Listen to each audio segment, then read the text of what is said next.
Chapter 5. Cry out, Job. See if anyone answers you.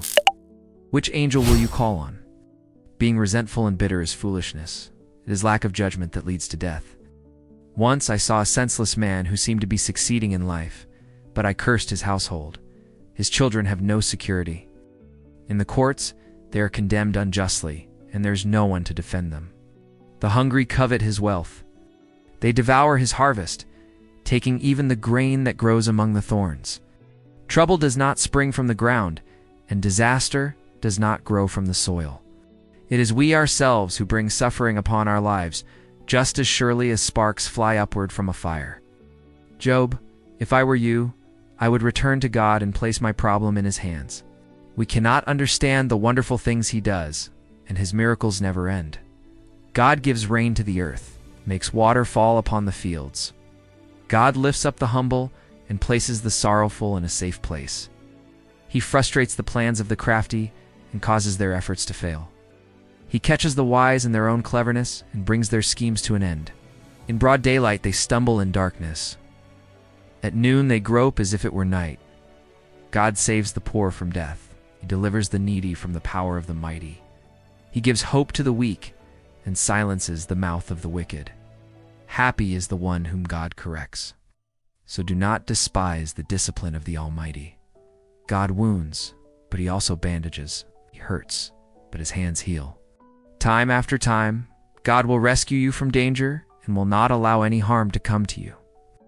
In times of famine, He will not let you starve. In times of war, He will save you from the sword. He will protect you from slander, and you will not fear destruction when it comes. You will laugh at violence and shortage of food, and you will not fear the wild animals.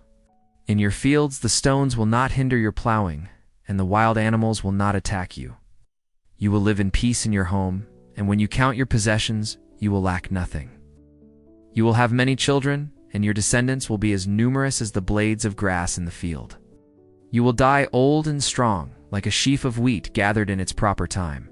Job life teaches us that this is how things are. This is the truth. Think about it for your own good. Chapter 6. Then Job answered, "Oh, if only my misery and suffering were weighed on the scales. They would surely weigh more than all the sand of the sea. That is why I spoke so harshly. The poisonous arrows of the Almighty are stuck in me, and their venom has entered my soul.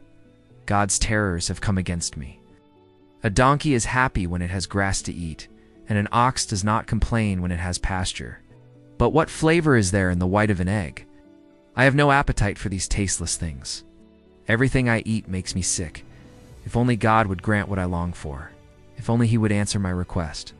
He would crush me, would strike me down and finish me off. If I knew God would do that, I would leap with joy, even in the midst of pain, for I have never opposed His commands. But where is my strength to keep going?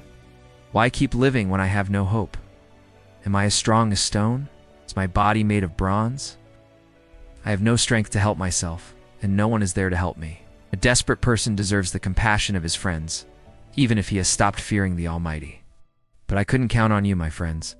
You have disappointed me like a stream that dries up in the summer. First it is full of ice and melting snow, but then the water flows away in the heat, until the riverbed becomes dry and hard.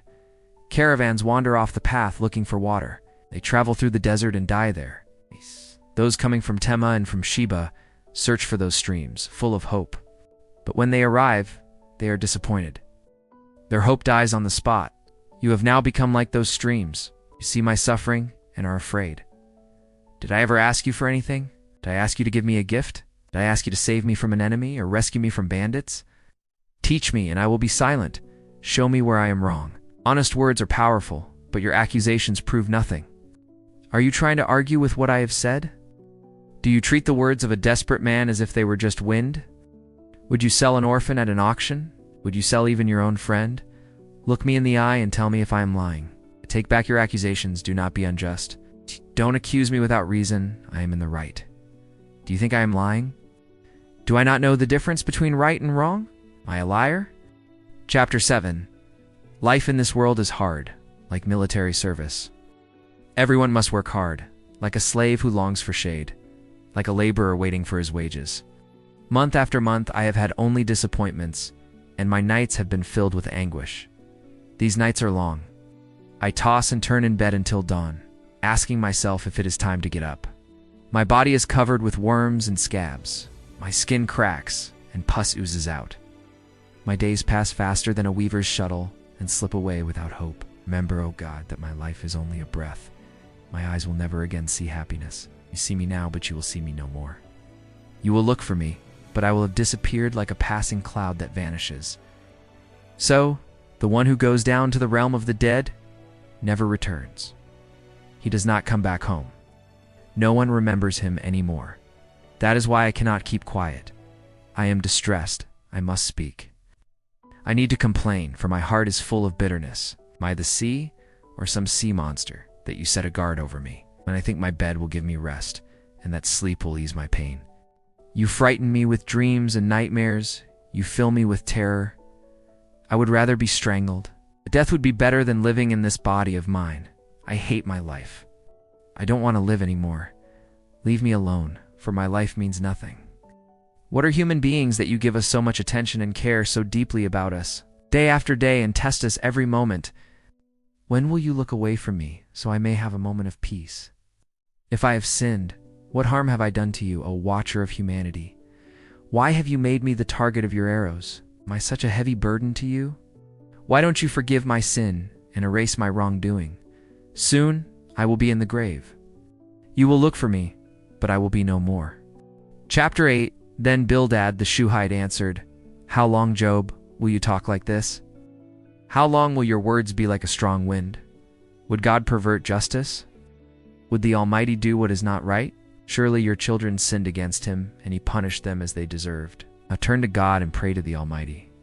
If you are truly pure and upright, he will soon come to help you and restore the home you deserve. The wealth you lost will be nothing compared to what God will give you afterward. Ask the former generations. Learn from their experience, for we were born only yesterday and know nothing. Our days on earth pass like a shadow. Let our ancestors speak to you and teach you. From their experience they will say this. Can papyrus grow without a marsh? Can reeds flourish without water? While they are still green, not yet cut, they wither before any other grass. That is what happens to those who forget God.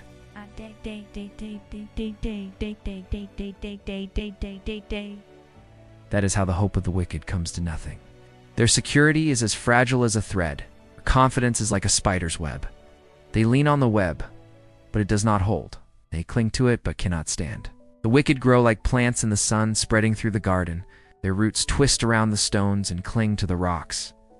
But if they are uprooted, no one will ever know they were there. Such is the end of the joyful life of the wicked. Others come and take their place. Be assured, God does not reject those who are upright, nor does he strengthen the hands of the wicked. He will make you laugh again and shout for joy, but your enemies will be covered with shame, and the homes of the wicked will be destroyed.